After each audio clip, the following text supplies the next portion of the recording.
Within the last hour or so, the Broward County Sheriff's Crime Lab announced that it's no longer going to do some DNA analysis, a cornerstone of its operation.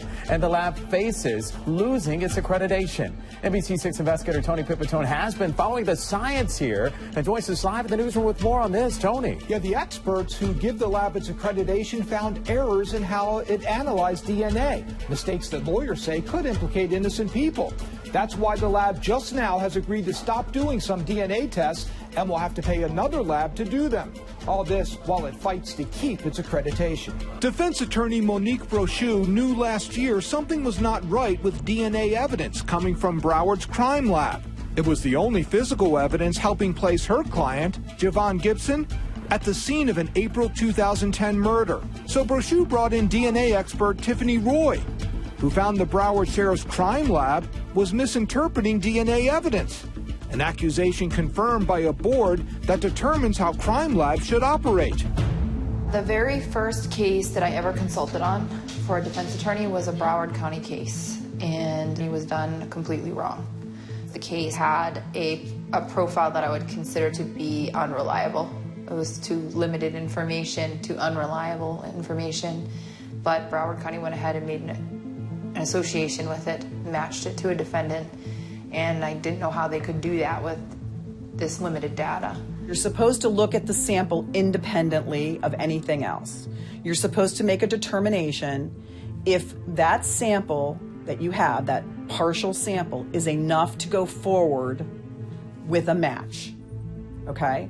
But you're supposed to look at it independently of anything else. What was happening in the BSO crime lab is they were taking the mixed samples, they were extrapolating them out, realizing, okay, we have 3 partial samples of 3 people.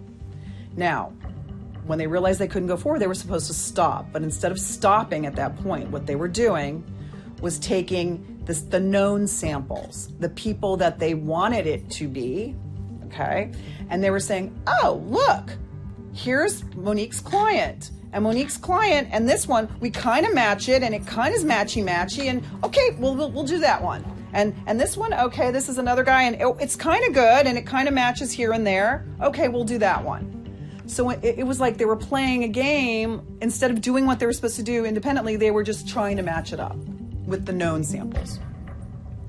The lab's accrediting agency board agreed the lab is making mistakes, using portions of DNA so minuscule they should have been disregarded, and being biased, considering the DNA of a suspect before deciding what portions of DNA recovered from evidence would be used to connect him to the crime. We all work for someone. Somebody pays our bills.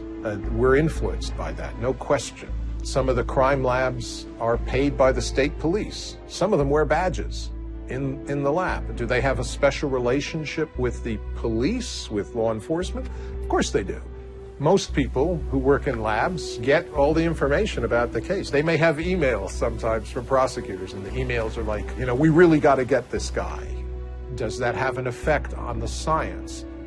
Yes. Cognitive bias is real, it's well established, and a great example of this is the study by the National Institute of Standards and Technology. 2013, they gave the same mixture data to 109 crime labs. And they asked, is suspect A, B, C, are they included in this ski mask from a bank robbery?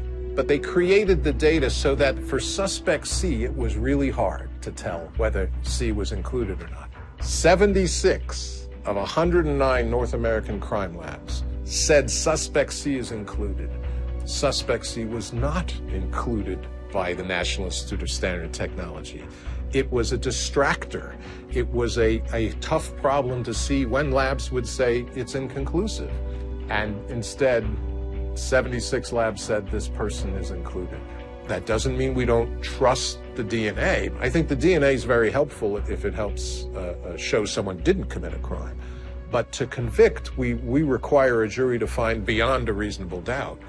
And that's a super high standard. I would hope that if all of the other evidence conflicts with the DNA, you might not want to trust the DNA. The way that DNA has been portrayed in film, on TV, in movies, is that if you got someone's DNA you're able to identify them. It's an open and shut case.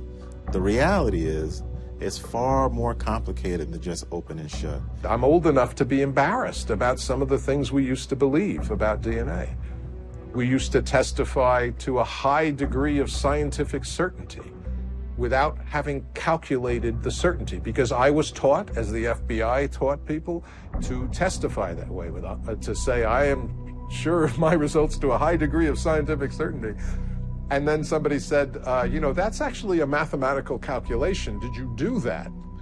Because if we say Greg Hampikian could have contributed the DNA, we want to know, well, who else could have contributed? How many other people? DNA evidence cannot say that you are in fact a match. It can say that you are likely a match within the reasonable likelihood of multiples of the tens of thousands. There's no exact 100% match, but the media has already convinced a lot of folks that DNA, if you have it, then you've proved it. But it's a lot more complex. Run, Moochie.